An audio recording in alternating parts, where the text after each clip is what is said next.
Hi, my name is Matthew John Meagher, and I wrote Irish Town. Irish Town is a distinguished favorite in the Big City Book Awards, New York City Big Book Awards, and it's up for two competitions in the Cal Authors League for young adult fiction and for best cover. I'm honored to be recognized in this competition, and I want to say good luck to the rest of my competitors. Irish Town's about two towns, the haves and the have-nots, that are competing for their livelihood. And it's told from Jester's perspective, but it's really about the main character, Irish, and his town. And as they compete against the cherries in a deathly powder match at the very end of the book. I'm going to read the first few 2 pages to you, just to get a grip of what we're getting ourselves into here.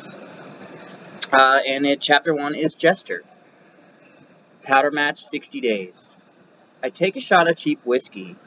The sun creeps an orange hue through my window, and I take another shot to get me to normal and begin my school day.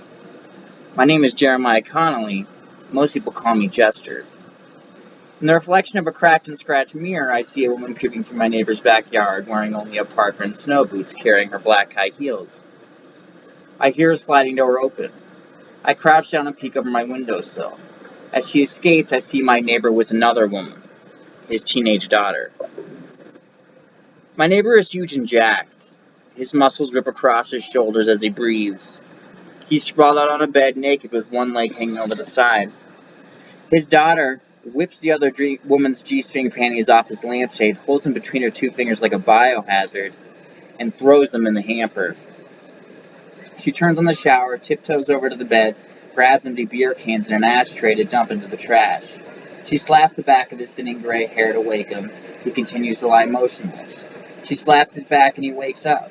She hands him a cup of coffee and turns to open his closet to pick out his outfit for the day. He gulps down the coffee and tops it off with a shot from the flask. With one eye open, he trudges his way to the bathroom and sees that she has everything laid out for him. A shirt, pre-knotted tie, pants, belt, socks, and shoes. When he comes out, she cleans his spotty beard with a razor and styles his hair. He actually looks like a functioning adult. At least she has a dad. I look at my reflection in the mirror. A crack in the glass stretches over a scar that reaches from my right brow to my chin. See, cherries broke it in last year's powder match. The scar is the only masculine thing I have. I suffer from resting baby face. I'm a high schooler who looks 13. With my hood up, I look bald.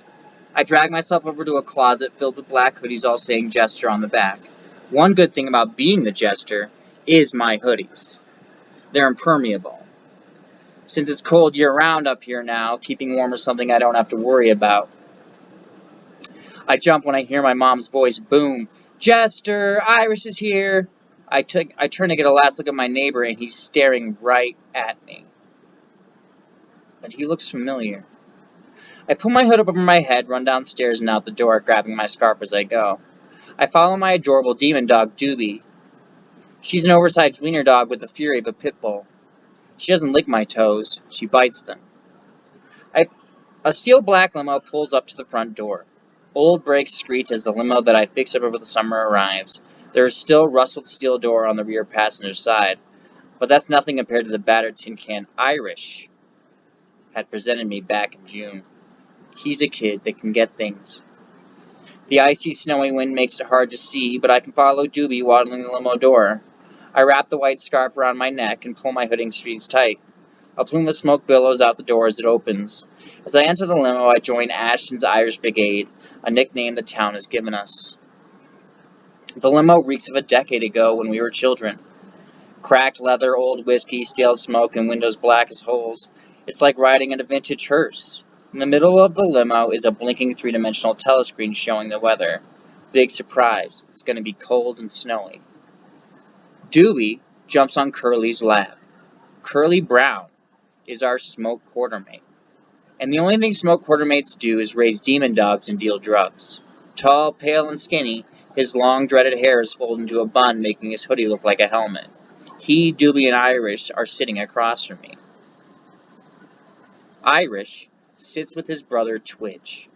They cradle fresh bundles of wood and chug bottles of water. Irish always has water. And I still don't know how he gets it. Since the cherries control the dam and they control the water, he who has water has power. Irish always gets it. See, the mountain wetlands have dried up and the western slope is a never-ending drought. It snows in the winter, but barely enough to cover the valley. Snowdrop Resort is one of the only remaining mountain resorts in the country. But the drought forces the cherries to make their own snow.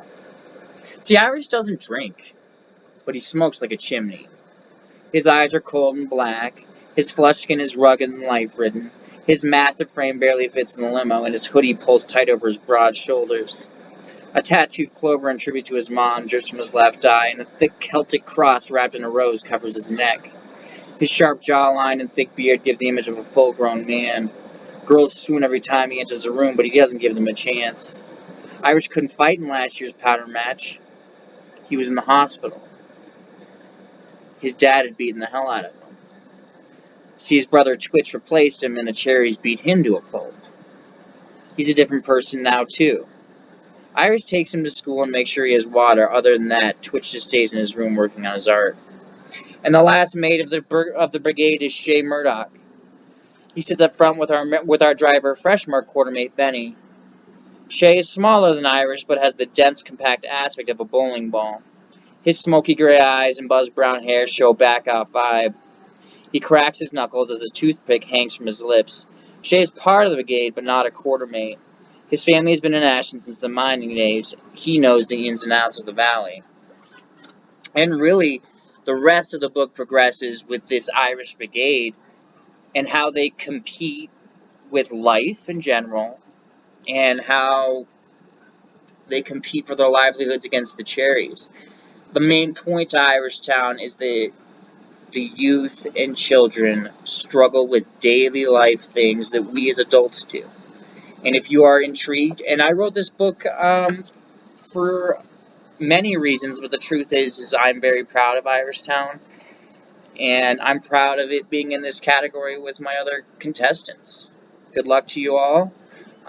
You can go on MatthewJMahar.com and find it on Audible, Amazon, Barnes & Noble. You can follow me on Matthew John Mahar Books at Instagram, Matthew Mahar 4 on Twitter, Matt.Mahar12 on Facebook, and I am the first Matt Mahar 0 at TikTok. So again, thank you so much for listening to me, and feel free to buy the book, and good luck to the rest of you. Thank you. See you in July. Bye.